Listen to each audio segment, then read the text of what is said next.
some large hail. The weather looks a lot quieter right now. We do have some rain showers and perhaps some leaf pushing through. Many others who watch from the tornado watch box. It is just a bit farther, actually still included. The National Weather Service in Chicago has issued a severe thunderstorm. And the WR100 failed again. Oakland County in north central Illinois until 5:30 p.m.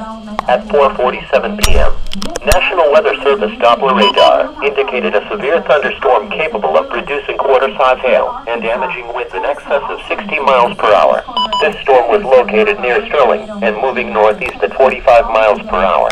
The severe thunderstorm will be near Polo around 5 o'clock p.m., Mount Morrison at around 5:10 p.m., Stillman Valley around 5:25 p.m. Other locations impacted by the severe thunderstorm include Leaf River.